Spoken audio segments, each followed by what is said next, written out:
Gotta cut the ending there. Welcome back to All That Jam, where music has no limits. We are joined today by Sam Grisman. Sam, how are you? I'm doing great. Thanks for having me. Fantastic, fantastic.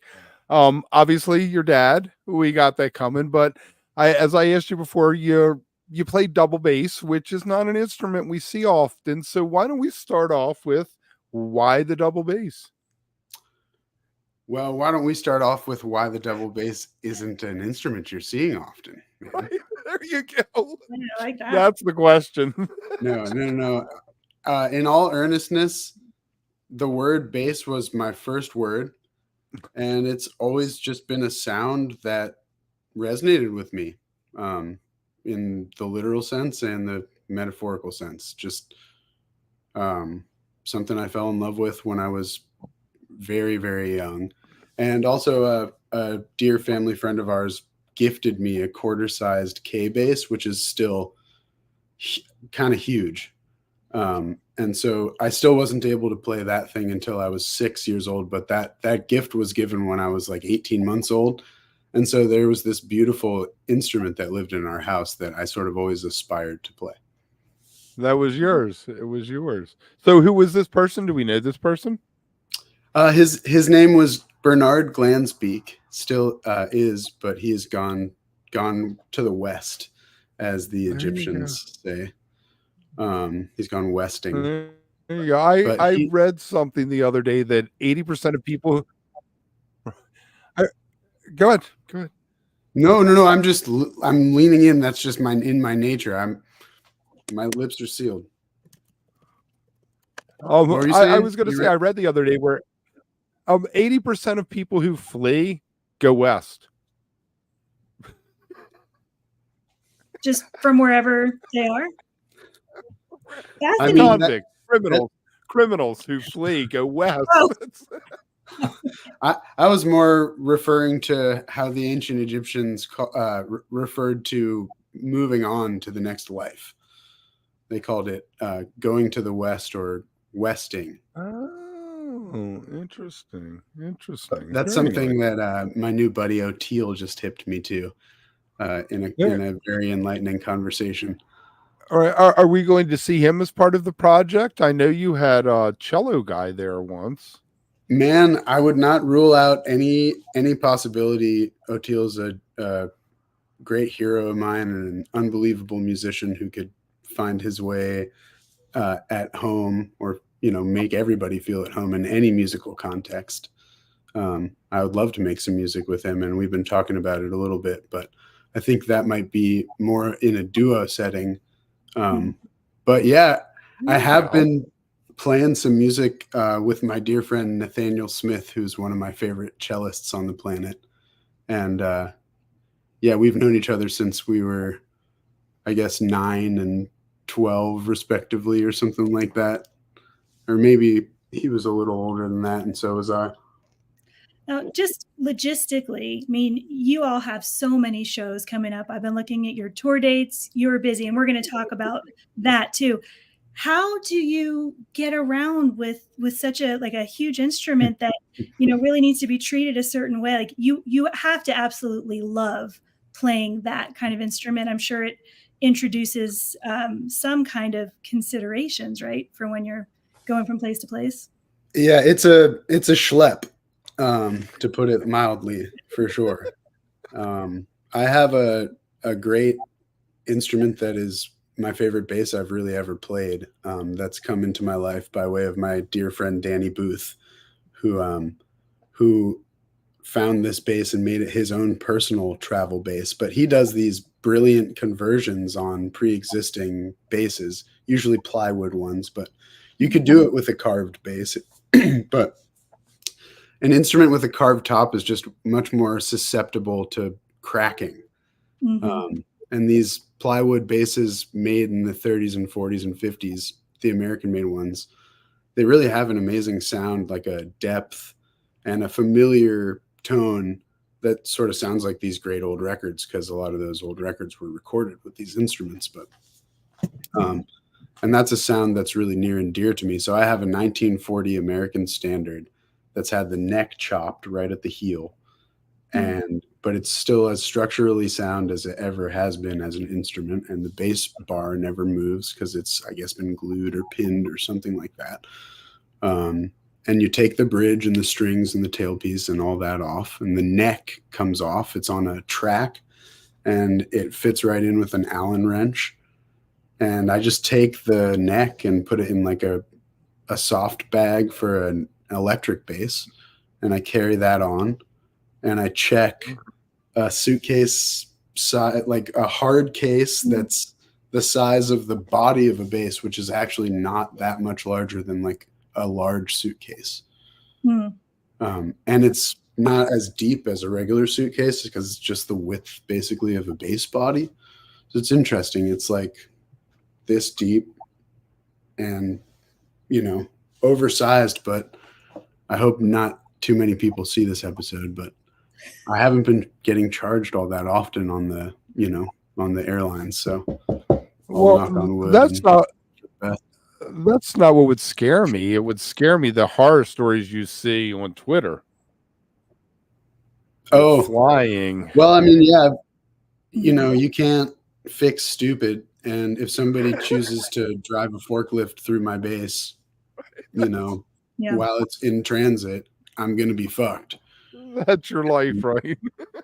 That's just my life. Yeah, I'll just be stuck with the neck of a bass and a good attitude, and I'll just throw myself to the universe, and hopefully somebody can provide an instrument for me to play, or I'll play electric bass or whatever, you know. This is never happening. This is never happening. Yeah, exactly. Why are we even talking about this, man?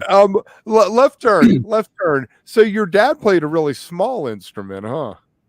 Yeah, he loves to rub that in my face as well. He's it's been a lifetime of piccolo jokes and, hey man, you know, don't you wish you had been a mandolin player? I love it. I love it. So let me ask you, did he give you any advice for the industry? Yeah. I mean, he continues to give me lots of great advice. You know, he told me that if I wanted to make money, then I shouldn't be a musician, which is excellent advice. Excellent advice. But, you know, I'm not a financially motivated character, and I love playing music with my friends, and I there's really not much more to life for me than just making good music and trying to be a force for positivity and, you know, leave things a little better than you found them type of situation. And I feel like my most worthy contribution is probably to put music out into the air. What was it like growing up with Jerry Garcia in your living room with your dad? Man, it was just a part of my reality as a small person, and something that just felt so familiar and at home. And you know, I've had a lot of time to reflect on how special that time was. And I think the reason it was so special is because our family always gave Jerry the space to just be a normal person, you know, just a regular guy, which he ultimately was. And he was really in love with music in the same way that my dad is. And that's something that, you know, that's probably the greatest gift anybody's ever given to me, is just a passion for music. And, you know, those guys like to play tunes in our living room and then take them downstairs when they were sort of refined enough and put them on tape. And they didn't really have any rules, and it was really a mellow thing. And often Jerry would just show up, and then my dad would call the rest of the band and Dave Dennison, the engineer, over. And, you know, that's how a recording session would come. Jerry's here. Let's go. Tape's rolling. Yeah, because, you know, my dad built the studio in our basement in like 1989. And that was right around the time that he and Jerry kind of rekindled their friendship. And Jerry knew that he would need some sort of excuse kind of to like go over there and continue to make music. And so immediately he suggested that they make a record. And my dad, you know, he's a straight shooter, and he's not scared. And despite the business realities of the Grateful Dead and their business history, he just said, well, hey man, I just built a recording studio and started a record company. And at this point he had like one release scheduled and maybe one out, or maybe not even. I'm not sure if that Garcia Grisman release might have been the first. Might have been the first, the one with the pink and black cover. Yeah, the purple one. And Jerry was just super kind and righteous about it, and very fair, and said, oh great man, we'll just do it for you. Well, and I feel like what you're describing comes through quite a bit in both how you describe your work, because you talk about that camaraderie and the love and the joy. And I think, of myself, as a young person, as a kid, right? Those are the things you really pick up on, is the feeling around the music, not to take anything away, of course, from the music itself, but when it's infused with all of those other feelings, that's kind of what we instinctively go toward. And it seems like for you, that's a huge part of why you do what you do. Yeah. I mean, it's all one and the same to me. Like the mastery of the music was something that I was around from an early age. And so it is that sort of friendship and that sort of like familial, just the love in the space that resonated with me. And so without that, I don't really care to make music. You know what I'm saying? Like the love has to be in the music. And so I'm trying to surround myself with people I love and people I love to play music with. And so it's been a revolving cast of some of my favorite people, that's been anchored by, some familiar faces, but everybody has different needs in life. And, I never want anybody to be questioning whether on stage with SGP is the exact right place for them to be in that moment. So, I'm just calling on all of my close friends who care enough about this music, who want to bring their individuality to this catalog, to come participate. And it's been working out like in a really magical, special way. Yeah. All right. So who are the core members? Well, my dear friend Chris English, we call him Hollywood. He's our percussionist. He's mostly a kit player, but he's been playing bongos and some hand percussion and shaker, and he's Adds a little world flavor to it. Yeah, and he's just one of the best singers I've ever known, and he also writes great songs and just has an amazing presence and vibe. And he grew up making music in the church. His dad is a reverend, and his mom used to sing backups for Patti LaBelle, and she's an amazing vocalist as well. And so he's literally born into the music. Got the pedigree. He found sort of the lot culture and like the jam band scene, Fish and Further and all of this stuff as a teenager, and really found a family in the catalog of music, like just sharing a love for the music of the Grateful Dead with all these folks. And I became aware of Chris through my dear friend Rick Robertson, who's been a core member of this band. And we've been friends since we were 14. We met at mandolin camp at this place called the Mandolin Symposium, which was at UC Santa Cruz. And my dad and Mike Marshall and Chris Thiele hatched this idea to basically just convene all the preeminent mandolin nerds of the world for a week. And I was kind of the token bass player. And so I met Rick there. Also at that mandolin symposium that first year was like Jared Walker, who plays with Billy Strings now. Sarah Jarose was there. Dominic Leslie, who plays with Molly Tuttle, and who also is an integral part of the SGP cast. And one of my oldest friends, he was there. Jake Jolliffe was there, who used to play in Yonder. Bryce Milano, who's one of the great jazz mandolinists of the world. I don't think Josh Pinkham was there that year, but he might have been there the next year. Sierra Hull, like all these people would just come in and out of that landscape, and seem like I met a lot of these folks when we were very young. And Alex Hargraves also was there that first mandolin symposium year, and I think he got a scholarship to play mandolin, but then he just played fiddle the whole time, you know.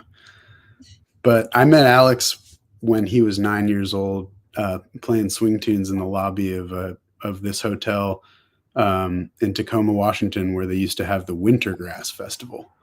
Okay. And I walked in with my dad, and he and his dad were playing tunes, and his dad kind of like they kind of like moved their jam over towards us while we were like checking in. But he was like swinging the shit out of like Lady Be Good or something like that. He was 9 years old. And we immediately became buds and started hanging. You're like, that's my guy.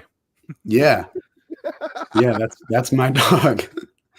But he's on the Temple Cabin sessions, and you know, he plays with the band with that. here and there when he can. And our dear friend John Mylander has been playing some fiddle.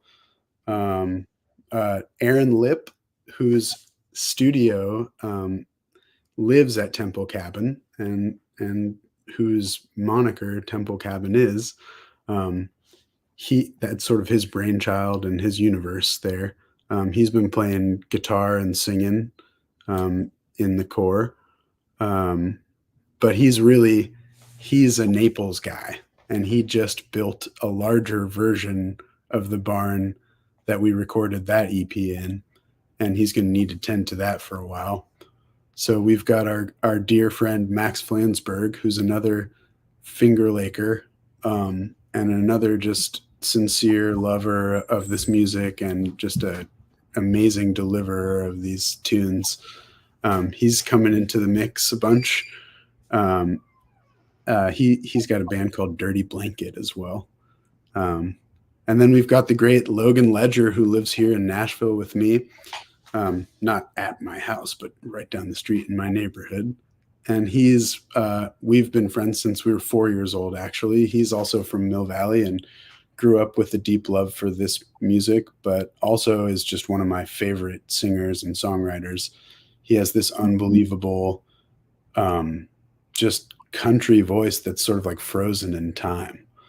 And it just sounds like, it fully sounds like Logan, but it sounds like all of these great singers that don't exist anymore. Right. Well, Billy Strings tries to spin that same thing. You listen to him, and it could be Tony Rice, could be somebody from 50, 100 years ago, you know? Yeah, I mean, he's another really dear friend of mine who lives here in town, and he's sort of tapped into an amazing energy and enthusiasm, and sort of rising the tide for all of our boats. And he's plays arenas. The guy plays bluegrass in arenas. He tours arenas with bluegrass. It's amazing. The guy is the most amazing. Wild. Story. Yeah, it's brilliant. Yeah, I love it. I couldn't be more proud of him, and he's really just the same exact human being that he was when I met him, you know, before he was really even fully going by Billy Strings. Mm-hmm. And for the record, my dad told me about Billy, and he was like, "Man, this kid's gonna be like Elvis," and I was like, "Really? Hey, man, proof's in the pudding." So, all right. So I want to take it back just a couple of minutes. You mentioned something, and as you're talking, it's kind of becoming clear that this idea, if there even is one, of having, you know, ownership over music is something that a lot of artists struggle with. You know, their vision, what they see something developing, right, in terms of songs or even a jam on stage.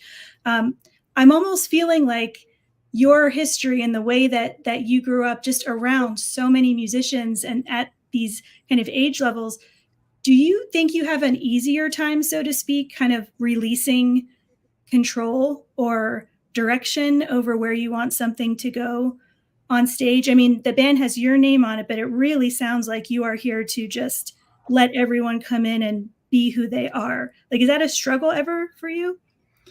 Doesn't seem like it. But I could imagine if my nature were different, Mhm. it would be a total uphill battle. Mhm. I've just always wanted to be the bass player in a really good band, and I've been in some really good bands, and it's just really hard to keep a band on the road, and it's hard to keep a band together. And you know, I'm after sustainability and friendship and just like this thing is rooted in a deep love and respect for this music and really all music. And this the spirit of my dad and Jerry's thing was just diving into the music that they loved with each other. Hoagie Carmichael 1 minute and Yeah, Arabia the next. You're out their there in own outer tunes, space. and you know, here's a Bob Dylan tune, and here's a Jimmy Rogers tune, and here's a Jimmy Cliff tune. And that's really so much of the magic for the of the Grateful Dead for me is just how amazing of just a beacon of great American music they were for all kinds of people who might not have otherwise been exposed to it. They turned legions of people on to Mississippi John Hurt and Elizabeth Cotton and Bill Johnny Monroe, Cash, even. Doc Watson and Johnny Cash, and the list goes on. And their contemporaries, I mean, Jerry had this amazing ability to just identify a great song. There's an interview where they ask Garcia about punk rock, and his answer is, "I like Elvis Costello." And Elvis Costello was on Stiff Records, so he was probably considered punk rock on some level. But I found that answer so cute. Like he was like, "The Clash? I don't know what that is." I don't Yeah, he was also a straight shooter, and he told his truth and he liked what he liked. Right? But, I mean, those guys had Warren Zevon open shows. They had, the New Him Riders. doing, what does he do? What's that? Accidentally Like a Martyr? The Isn't best. there a studio version of Garcia doing that? And it's one of the tunes, one of the few Zevon tunes that we do. Rick Robertson sings the absolute hell out of that. So that's the entry point. How do you do the set list? Parrish is playing drums on that recording, actually, and Jerry's playing keys. Oh yeah, and interesting. The heroine is playing the band. Right. How do you approach the set list? Do you do it like Jerry and your dad did? I mean, your set lists are all over the place. You'll have a Catfish John. You'll have, some more modern tune in there. I think about the day and where we are and who I'm with and what we've been playing and what we've been enjoying playing. And there's so many things I take into account, Huge pool of songs though. My God, how many songs can you pull from? And all the good ones and none of the bad ones come from. Perfect answer. It never ends, man. It's truly limitless. Yeah.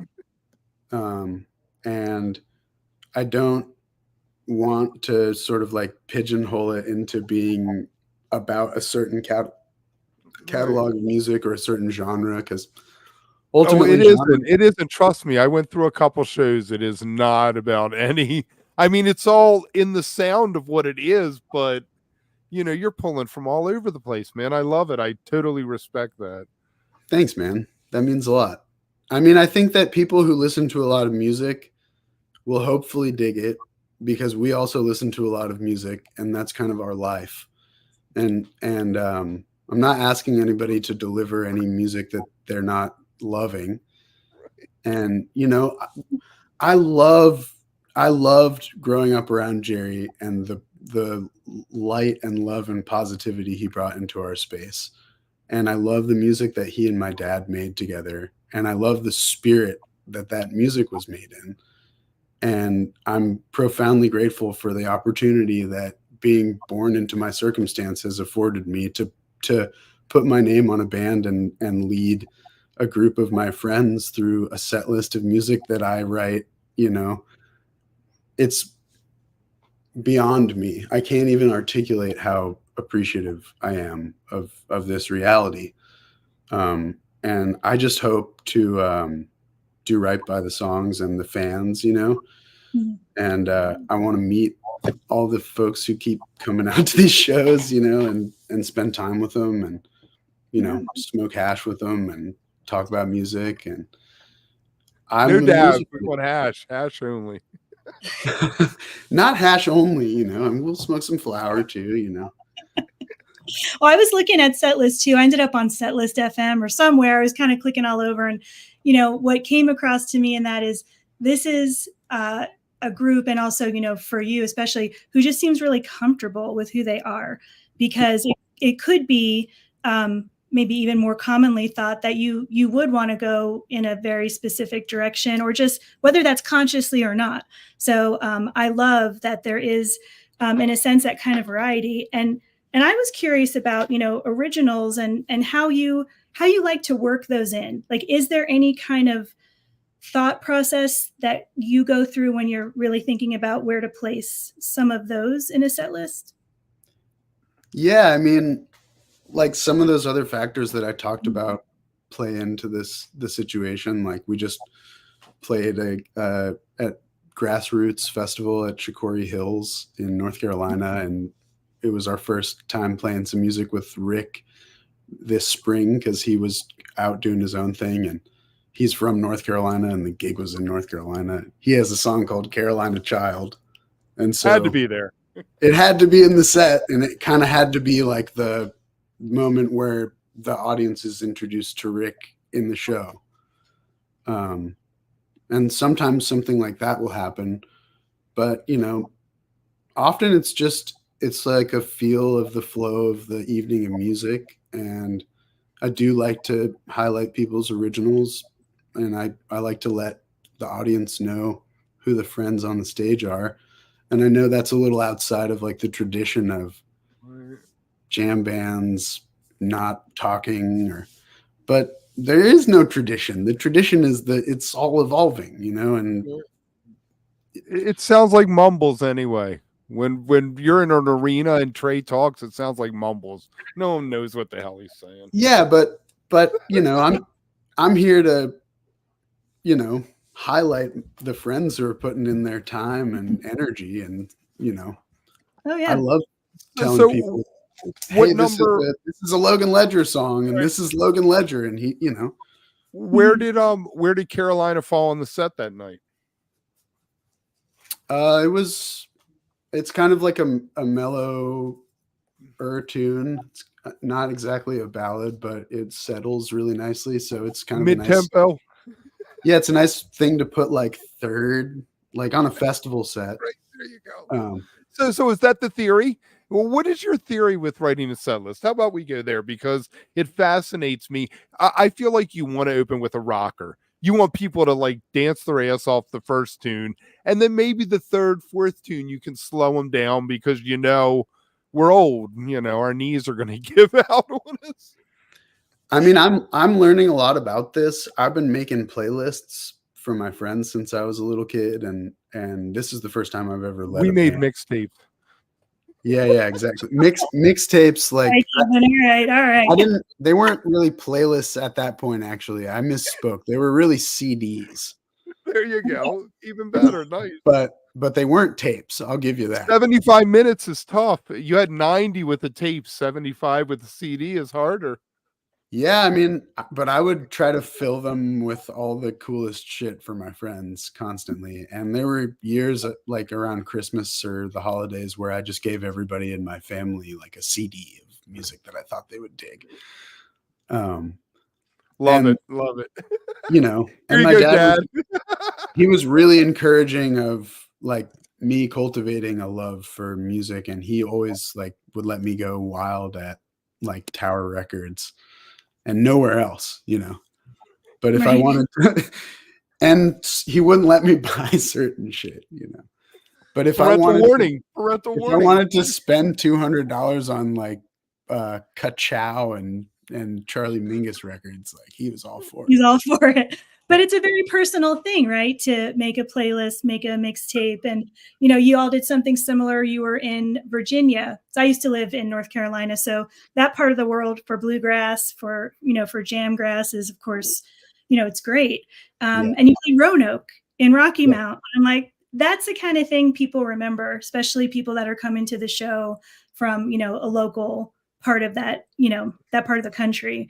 And so there's a lot of, it just shows a lot of care and thought about, you know, where are we, what's happening here, the history of that place. I try to consider that kind of stuff primarily, you know, and sometimes, you know, you can get a little carried away with that. Like we played on 420 in Chicago. And, you could do a whole night. You could do I mean, all you could. nights of 420.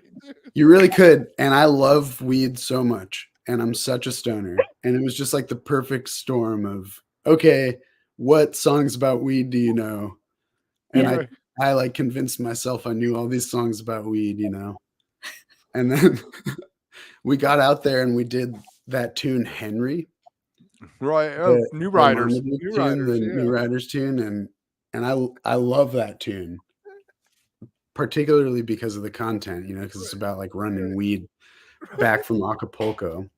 Back when it wasn't legal. I thought I knew it. And I had this great band where my buddy Nate Leith was playing fiddle, and the great Victor Furtado, who's one of my favorite people and favorite musicians to play with, who's going to be coming into the fold more and more, who's like the world's greatest clawhammer banjo player. And nobody sounds like him. And he is like got no boundaries on this thing. And he, you know, he plays with his fingers, like no picks. And it's unbelievable. Anyways, like David Nelson used to play this fiddle tune, Patty on the Turnpike, before Henry.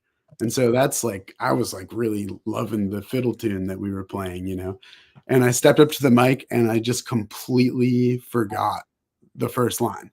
And so Nate just like played the melody to Patty on the Turnpike again. And I still just couldn't come up with that fucking line, you know? And I just like completely ate it. Like every year around this time of like twice. Couldn't get perfect through. It's 420. Every year around about this time, it all runs dry. You got to put the around about. And I kept on going about, you know, and I just like was so high and it was 420 and I bungled it and I felt so bad. And I like told the audience, I was like, we're going to get through this together. And I'm sorry, Marmaduke, and fuck, like, and we got through it and it was awesome. And sometimes you just have to fall on your face. I can appreciate that. Now, can I fanboy a little bit on go ahead, Amanda. Go ahead. No. I want you to do that. So I am definitely ready for you to fanboy. Let's hear it. Can I fanboy on the song Lonesome LA Cowboy? It might be one of the greatest songs ever written, and it doesn't get much love. Do you guys do that one? We do. We've done it maybe one time. But I think it was like at the Troubadour or something like that. Right, there you go. So you had to. There was a reason. There was a reason. Such a fantastic song. One of the greatest rock and roll choruses ever written. It really is. It really is. I love that tune. I love all of Peter's tunes, you know, and I love Peter, and I'm really excited to get to play some music with Peter this summer. And can I tell a horrible story? Sure. There was this club in Baltimore called The Bank, and New Riders were playing, and it was Marmaduke's New Riders. He was the only guy. And I'm standing at the bar, and there's like 10 people in the whole club. It holds 1,000 people.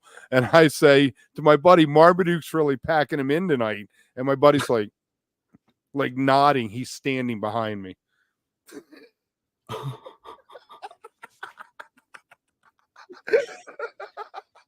Oh no. What did you do? Anything? I did nothing. I kept drinking my drink and didn't turn around. I was just like, I'm going to pretend like it didn't happen. Oh man. I sincerely apologize to him after the butchering of his tune or to his I'm legacy. Apologizing now. Forgive me, please. Yeah, I did. I looked up at the sky and said, sorry, Marmaduke. No, that's just so. How do you approach improvisation, jamming? Oh, that's a heavy question.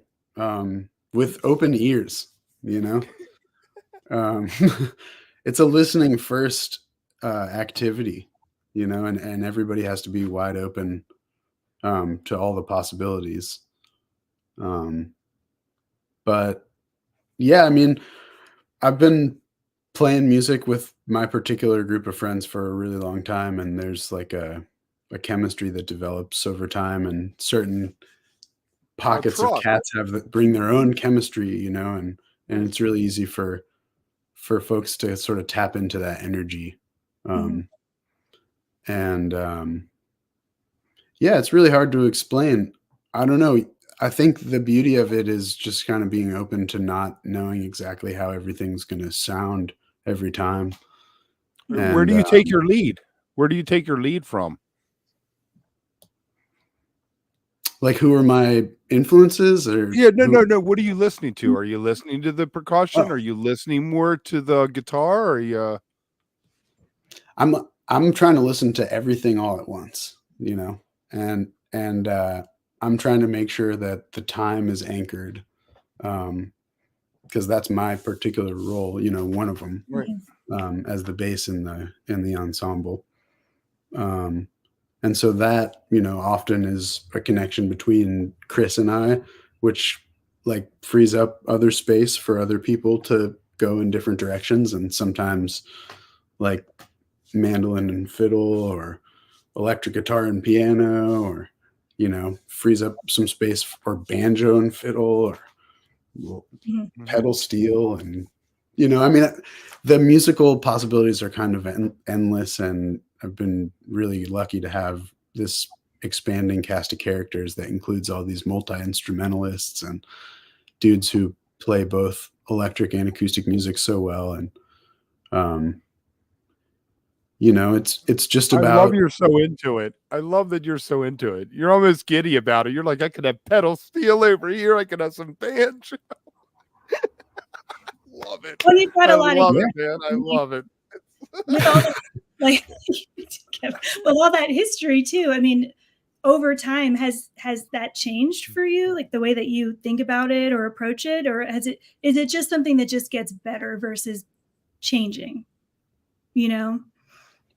Well, yeah, I mean, I think when I was a younger musician, a lot of my focus was like more on like instrumental proficiency, and my like when I was in middle school, my AOL Instant Messenger screen name was Jerry Doug 3.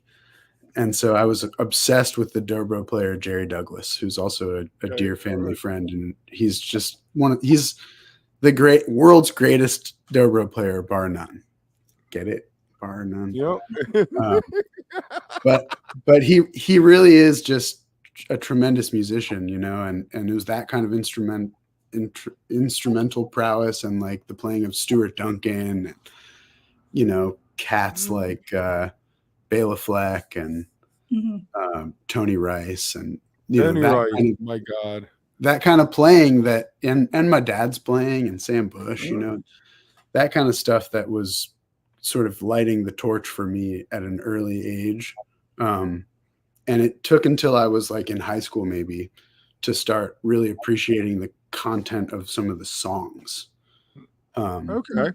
Gotcha. And so I would say that like in this period of time when I was younger, like in middle school and high school and stuff, jamming or whatever was kind of like a pejorative, or like I almost dreaded it or something, because there was like, it was like a fear of the unknown, and there was like all of this like almost controlled improvised music that I had heard, you know, or like I would hear, I'd loved Oscar Peterson and the Oscar Peterson Trio.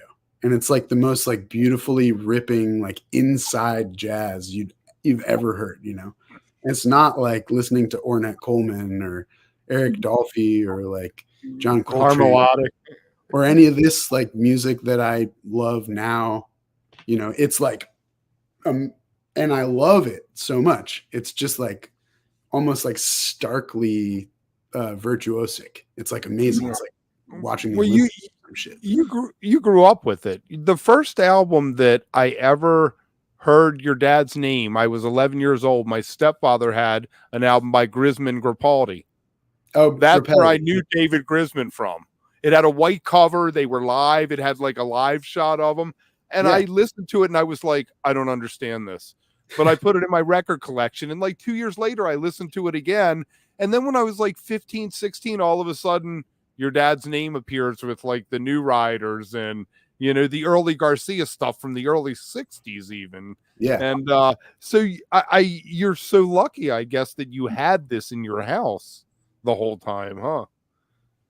Yeah, I mean, I'm even luckier that I actually dig it, you know, because Yeah, my kids hate fish. My kids hate fish. They're like, what are you doing? What are you even thinking with this?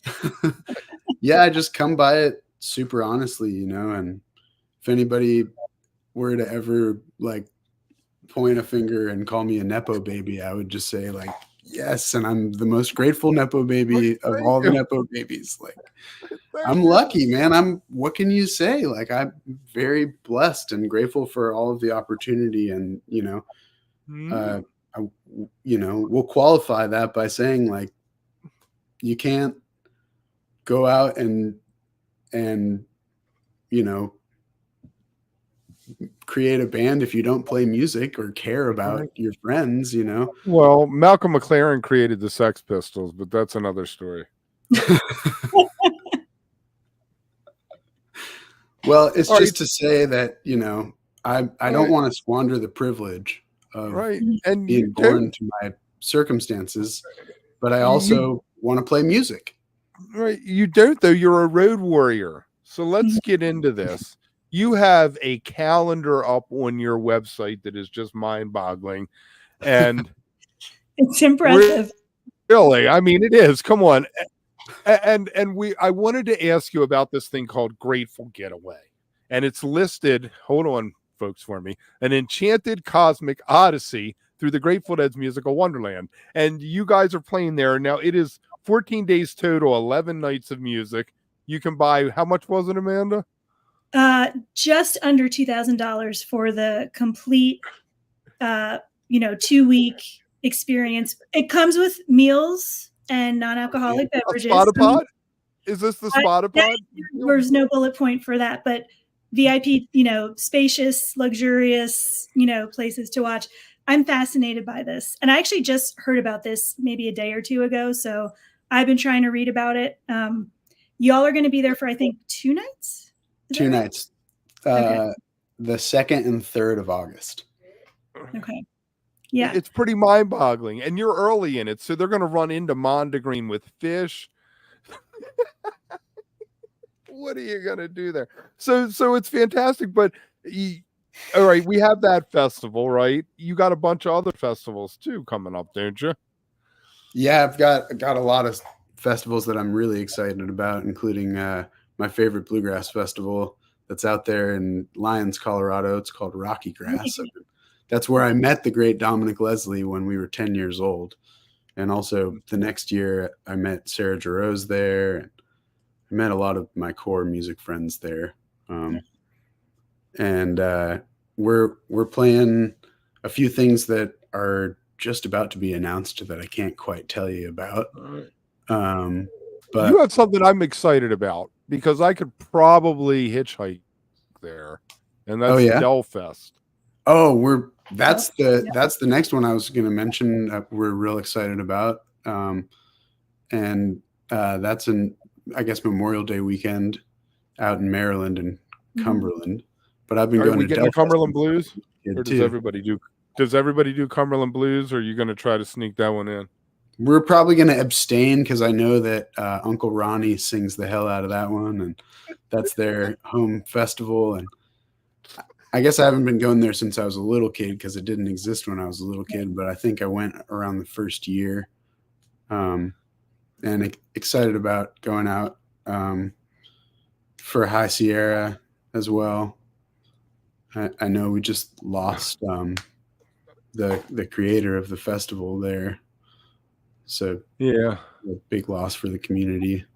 What's bluegrass and hashish about? Oh, that's my dear friend Ari's happening out in Oklahoma City. He makes these beautiful pipes that look like lava lamps, and you smoke hash out of them. and we've been friends for about a decade now. And yeah, I guess hash is legal in Oklahoma City now, and we're gonna make the pilgrimage out there to pick some tunes and Smoke some hash. I'm always in for that. We're also coming out to the West Coast a couple of times this summer.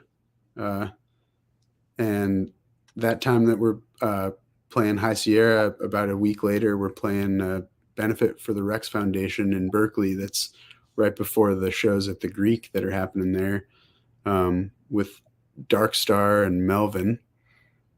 So that should be real fun. And we're coming out for some more stuff that I don't think I can talk about, but I really want to tell you about it because I know it's right up your alley. It's just us. Well, you could tell us. We only have 108 people watching, so I just don't want to get in any trouble with. No, we don't want to get you in trouble. we don't want you to get in trouble. I tell you what, what you're gonna do if you're watching this now, you're watching this later. You're gonna come back and you're gonna look in the show notes, and there's gonna be a link to his tour page. And as soon as something happens, it's gonna pop up on there.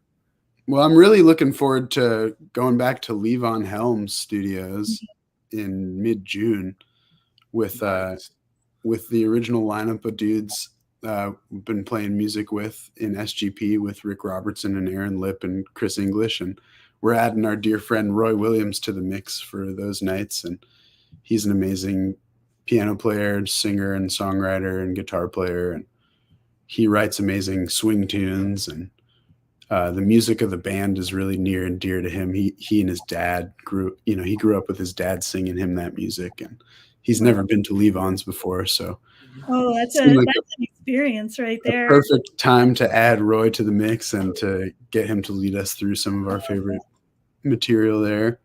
Yeah, I'd love to hear his thoughts afterward. I was last out there to see some music in March of 23, and you walk in there and it's just a really special place for so many reasons. It's amazing. Yeah, it really is. And people say that, but until you really get there and you see it for yourself, it's hard to describe why it really has that unique feel to it. And there's really an openness there. Like the folks who work there have so much love and respect for Levon and the music that happened there. And I know his wife still lives there, and his daughter Amy, and it's just a really special thing to get to participate in. So we're really looking forward to going back for a Saturday and a Sunday night there. Awesome. For 2 nights. I think everybody remembers where they were when they heard music from Big Pink the first time. If you've heard it, I think it gets etched in your brain because you're like, I've never heard anything like this. Yeah. Yeah. And that music is some of all of our favorite music, and as well as the music that, the band made. I'm sure that place is dripping with it. It's just dripping with the shit, I'm sure.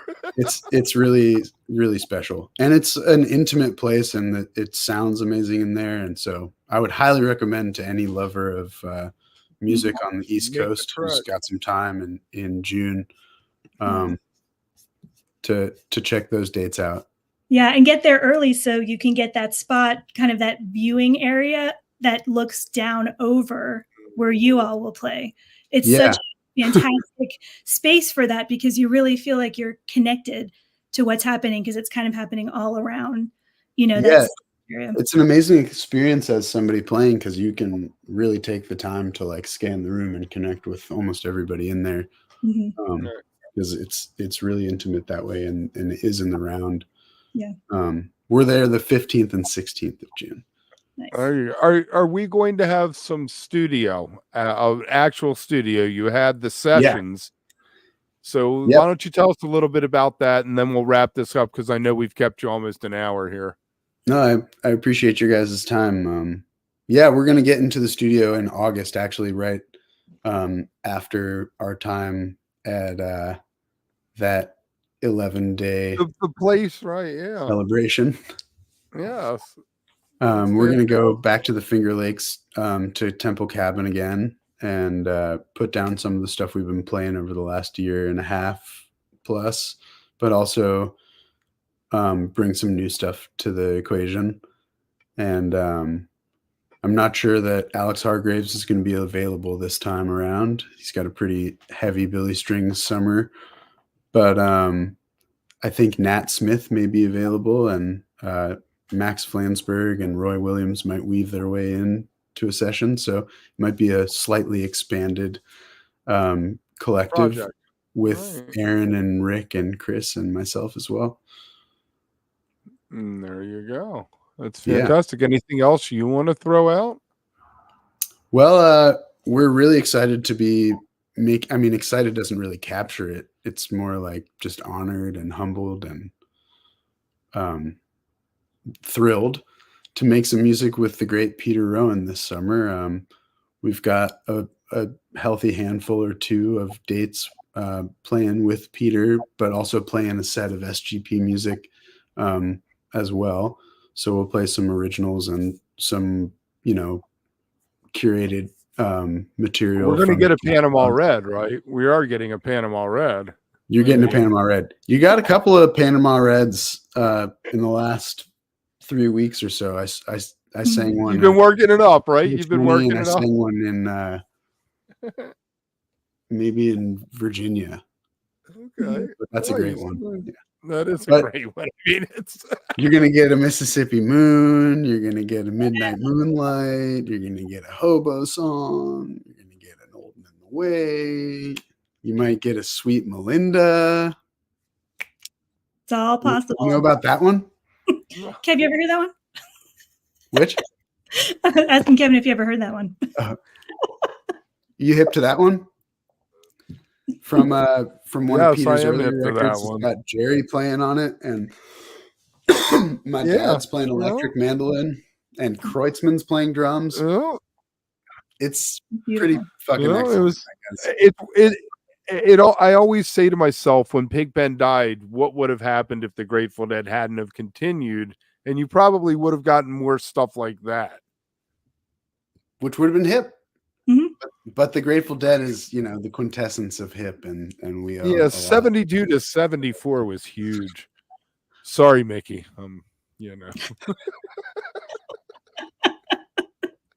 Well, there was also that period of time in 73 and where Jerry was just playing like all the time. Mm-hmm. Playing with Old and in the Way, playing banjo with Old and in the Way, playing pedal steel with the New Riders, playing guitar with the Grateful, playing guitar with Merle, probably playing acoustic guitar in some sort of context as well, probably with like Crosby and shit. Right, exactly. Planet Earth, that's fantastic. I'm just going to share this since I never have a chance to do this because we didn't always record these live. It's my original copy that I look at every day. Yeah, I've got a whole bunch of music memories and whatnot. So when I'm working, one day she'll take a picture and share it on the social medias and show us. Awesome. I think I could probably do that. Our first gig with Peter is June 30th at the Caverns in Tennessee. Oh, nice. Really special place. Yeah. That'll be fantastic. You going to do in a cave or in a dungeon? What's that song, In a Dungeon? Dark as a Dungeon. I think it's, now the 109 people who see this episode are going to think that it was your idea, Kevin, but it might have been in the cards already. Don't want to say too much. Yeah, I hear you. Now, one more thing that I just wanted to ask, and I'm asking this almost not as a complete question, because normally when I'm having these kind of conversations, it makes me think, like, for you, what would be success? What would be, meeting these kind of inherent goals we have? But I feel like this conversation has really been you sharing success. The love that you have is your success. I mean, does that feel right for how you? It's all success is a relative term, like I don't know if monetary success is actual success, and that's not what we're in this for. And if we were in Europe, success and monetary success would never cross our minds. Right. Well, or something along those lines. But either way, like, I am very grateful to be able to wake up every morning and be relatively healthy and happy. Definitely have my health and my happiness and an amazing partner to go through life with, my sweetheart Rachel, and she helps me do just about everything that needs to be done with this band. Her and the great Matt Bush. Thank you, Rachel. Thank you, Matt. And you know, I'm just grateful to be in a spot where I get the opportunity to play music that I really care about with people I really care about. You know, it's nothing more or less than that. That feels pretty successful to me, but I don't, you know, you hear all of these negative implications of success. So I'm hesitant to desire it or accept it or whatever it is. I just, what did Hunter say in Keys to the Rain? I could have done worse and ended up rich. Yeah. You know? I mean, of all the people who deserve to end up rich, Robert fucking Hunter, let's go. Like that guy. All right, I think we're gonna leave it there. Thank you, Sam, so much for coming on. And in the future, when you get that album out, come back on so we can go through the tracks. Yeah, and talk in the near future. And in the meantime, I know that, you know, since we have a positive taping policy and we love tapers and we have a lot of taper fans and friends, there's a lot of tapes out there in circulation. And we also are about to put a bunch of shows out on Nugs. I know I've said that like on record a bunch of times.